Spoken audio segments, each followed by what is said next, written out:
स्वागत है आपका मेरे यूट्यूब चैनल पर।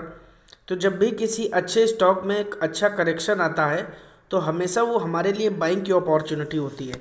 अब देखिए यहाँ पर बात करेंगे इंडसइंड बैंक की। इंडसइंड बैंक, इसके ब्रोकर्स के जो टारगेट है वो लगभग 70 से 80% ऊपर है। यानी कि अगर बात की जाए इंडसइंड बैंक की तो इतना हैवी करेक्शन हुआ है दो खतरनाक खबरों की वजह से। खबर क्या थी, मैं ज़रा उनको एक्सप्लेन कर देता हूँ इन शॉर्ट। देखिए, पिछले हफ्ते एक खबर आई इंडसइंड बैंक में कि लगभग 80,000 बैंक अकाउंट होल्डर्स को लोन दे दिए गए, और ये उनमें से कुछ अकाउंट होल्डर्स ऐसे थे जो लोन के डिफ़ॉल्टर भी थे। लेकिन ये एक टेक्निकल ग्लिच की वजह से था, जिसे बैंक ने बाद में साफ किया कि ये रिकवरी कर ली गई है, और जिन लोगों को लोन चाहिए उनके साथ कागजी कार्रवाई पूरी करके उनको लोन दे दिया जाएगा। उसके बाद इंडसइंड बैंक में कुछ लोगों ने आरबीआई में जाकर शिकायत की कि इंडसइंड बैंक ऐसे लोगों को लोन बांट रहा है जो लोन के लिए एलिजिबल नहीं है या लोन के लिए उन्होंने पहले डिफ़ॉल्ट कर रखा है। ये दो खबरें एक ऐसी रही, इसे विसल ब्लोइंग न्यूज़ के नाम से जाना गया इंडसइंड बैंक के लिए, और ये दो खबरें ऐसी रहीं जिन्होंने गिरावट का मुख्य कारण बनकर दिखाया। तो अब इंडसइंड बैंक क्या रातों रात एक दो खराब खबरों से कोई भी अच्छा स्टॉक खराब नहीं होता है, इसको हम समझने की कोशिश करेंगे। फर्स्ट टाइम चैनल पर विजिटर हैं तो चैनल को जरूर सब्सक्राइब कीजिए, और टेलीग्राम का लिंक मैंने डिस्क्रिप्शन में दे दिया है, तो चाहें तो टेलीग्राम चैनल भी ज्वाइन कर सकते हैं, क्योंकि इस चैनल में हम उन स्टॉक्स की बात करते हैं जो आने वाले 3 से 6 महीने में आपको अच्छे रिटर्न्स दे सकते हैं। देखिए, मैं बात करता हूँ इंडसइंड बैंक की, तो आप यहाँ पर देख सकते हैं पिछले एक साल में आपको लगभग 30% का रिटर्न दे चुका है। लेकिन अगर आप यहाँ से देखेंगे कंसोलिडेशन का फेस कितना लंबा होता है, यहाँ पर ये देखिए कंसोलिडेटेड रहा, और फिर यहाँ पर एक कंसोलिडेटेड गिरावट भी देखने को मिली। अप्स एंड डाउन्स तो अच्छे स्टॉक में चलते हैं, तो 1 महीना 2 महीना 3 महीना के अप्स डाउन से अगर हम स्टॉक से भागने लगेंगे तो कमाई के उतने ही मौके हम गंवाते रहेंगे। आज देखिए जो समझदार लोग हैं उनका क्या एटीट्यूड रहा है। 21,83,000 शेयर ट्रेड हुए, दोपहर के 3 बजे तक का डेटा एनएसई की साइट पे अपडेटेड है। 9,22,000 शेयर्स की डिलीवरी, लगभग 42% की डिलीवरी देखने को मिली है। अब हम जरा इनकी बैलेंस शीट और थोड़े से रिजर्व्स को खंगाल लेते हैं, मतलब यहाँ पर हम अर्निंग्स को खंगाल लेते हैं। बैलेंस शीट और रिजर्व्स तो हम बैंकिंग सेक्टर की क्या ही खंगालेंगे, वहाँ तो हमें कर्ज ही कर्ज दिखाई देंगे।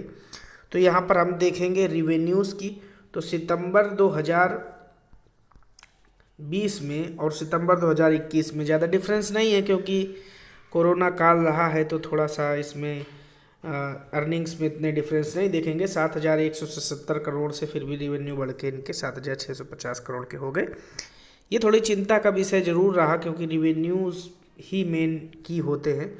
लेकिन अगर पिछले 3 क्वार्टर से आप देखेंगे 7,242, 419, 575, 650 किसी तरीके से रेवेन्यू बढ़ रहे हैं।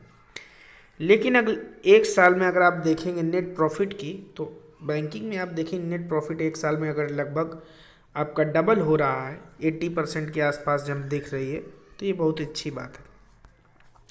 अर्निंग पर शेयर भी अगर एक साल के मुकाबले आप कंपेयर करेंगे तो लगभग 60% अर्निंग पर शेयर भी बढ़ा है। और एनपीएज आपके आप देख सकते हैं लास्ट क्वार्टर में 0.84% थी। ऑब्वियस सी बात थी, कोरोना में रिकवरी कम थी, यहाँ पर 0.8% की रिकवरी, मतलब एनपीएस नॉन प्रॉफिटेबल एसेट्स देखने को मिल रहे हैं, नॉन परफॉर्मिंग एसेट सॉरी। तो उसके लिए अब यहाँ पर हम देख लेते हैं ईएमएस की अगर हम बात करेंगे तो उससे हम करेंट मार्केट प्राइस को कंपेयर करेंगे, तो आप देख सकते हैं कि सारे लेवल ब्रेक हो चुके हैं और स्टॉक में कमजोरी देखने को मिल रही है। और ये जो एक साल का टाइम पीरियड रहा है, इसमें ये जो बीच में कंसोलिडेशन का फेज भी आया है पिछले कुछ समय से, तो ये भी एक चिंता का विषय है। लेकिन अच्छी बात यह है कि ये ऑलरेडी अपने बॉटम पे ट्रेड कर रहा है। मुझे नहीं लगता इस लेवल के नीचे 950 लेवल के नीचे की गिरावट संभव है, ये ऑलमोस्ट इम्पॉसिबल गिरावट मुझे लगती है। लेकिन अगर ये लेवल ब्रेक हो जाएगा तो एग्ज़िट ही लेना पड़ेगा, क्योंकि फिर वहाँ से फिर इस स्टॉक में गिरावट कहाँ लगेगी। देखिए स्टॉप लॉस का महत्व तो हमेशा समझिए। डोंट लूज़ योर मनी, ये वॉरेन बफेट जो फेमस इन्वेस्टर्स हैं उनका भी कोट है, लेकिन मुझे ऐसा नहीं लगता। मुझे ऐसा लगता है जल्दी रिवर्सल देखने को मिलेगा। टिकर टेप पर आ जाते हैं, थोड़ा सा पॉजिटिव बात कर लेते हैं। इंडसइंड बैंक में यहाँ पर आप देखिए इंट्रिंसिक वैल्यू से कम है, और जब भी कोई स्टॉक अच्छा स्टॉक इंट्रिंसिक वैल्यू से कम में मिल रहा हो तो ऑलवेज बाय दैट। उसके बाद हम थोड़ा सा टारगेट समझ लेते हैं, तो आप टारगेट देखिए भैया 70% ऊपर है एक साल के ऊपर। मीडियन भी अगर आप देखेंगे तो लगभग 25% और लोअर साइड में 668।